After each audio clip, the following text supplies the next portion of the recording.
Assalamualaikum warahmatullahi wabarakatuh. Perkenalkan, nama saya Nurul Afifah Pasaribu, NPM 1805170078, semester 6, Prodi Akuntansi, Universitas Muhammadiyah Sumatera Utara.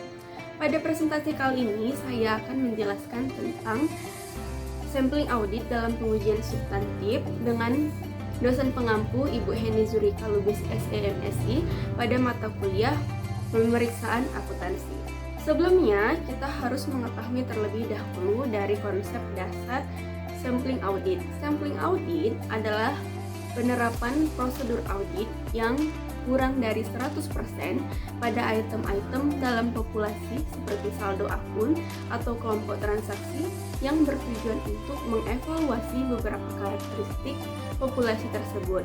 Rencana sampling untuk pengujian substantif dapat dirancang untuk yang pertama, memperoleh bukti bahwa saldo akun tidak mengandung salah saji yang material. Yang kedua, membuat estimasi independen mengenai jumlah tertentu. Nah, selanjutnya, sampling audit dalam pengujian substantif ditunjukkan baik untuk risiko sampling dan risiko non-sampling. Risiko sampling yang berkaitan dengan pengujian substantif adalah yang pertama, risiko kesalahan penerimaan, yaitu risiko bahwa sampel yang mendukung kesimpulan bahwa saldo akun yang dicatat tidak salah saji secara material ketika sebenarnya saldo akun tersebut salah saji secara material.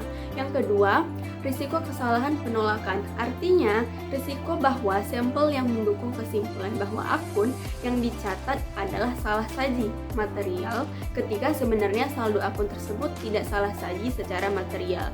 Kemudian, apa itu pendekatan sampling statistik? Pendekatan sampling statistik terdapat dua, yaitu yang pertama sampling probabilitas proporsional dengan ukuran yang disingkat dengan PPU. Yang kedua, sampling variabel statistik. Nah, perbedaan keduanya apa? Apabila sampling probabilitas proporsional dengan ukuran, dia karena teori sampling atribut. Sedangkan sampling variabel klasik, dia berdasarkan teori distribusi normal. Kemudian, proporsional dengan ukuran PPU. Artinya apa? Suatu pendekatan yang menggunakan teori sampling atribut untuk menyatakan kesimpulan dalam jumlah rupiah bukan sebagai tingkat deviasi. Kemudian, model ini diterapkan dalam pengujian transaksi dan saldo yang salah saji terlalu tinggi. Kemudian, berguna dalam hal apa? Berguna dalam hal pengujian. Kenapa? Apabila piutang pengkreditan yang tidak dikerjakan terhadap rekening debitur tidak signifikan. Itu tadi yang pertama. Kemudian yang kedua, investasi dalam surat berharga. Yang ketiga, pengujian harga sediaan bila diperkirakan hanya terdapat sedikit selisih. Kemudian yang keempat, yang terakhir ialah tambahan pada aktiva tetap. Kemudian pertanyaannya ialah bagaimana cara menentukan ukuran sampel.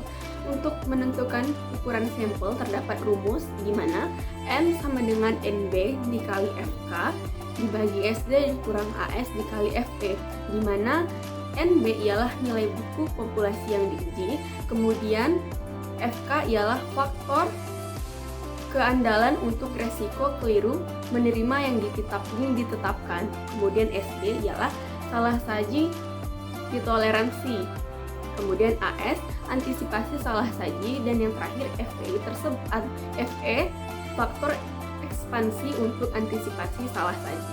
Dan yang terakhir terdapat keuntungan dan kerugian dari metode PPU. Yang pertama, keuntungannya ialah mudah digunakan. Kedua, besarnya ukuran sampel tidak didasarkan berbagai taksiran audit. Yang ketiga, menghasilkan sampel berstrata. Keempat, secara otomatis mengidentifikasi tiap unsur yang secara individual nilainya signifikan melebihi batas menghasilkan sampel yang kualitas. Kemudian yang terakhir ialah dapat dirancang lebih mudah dan penilaiannya sampel dapat dimulai sebelum populasi lengkap. Selain keuntungan, terdapat juga kerugian dari metode PPU. Yang pertama, didasarkan asumsi nilai audit suatu sampling tidak akan lebih kecil dari 0 atau lebih besar dari nilai buku. Kemudian, yang kedua, jika salah saji terlalu rendah, maka sampel memerlukan pertimbangan khusus.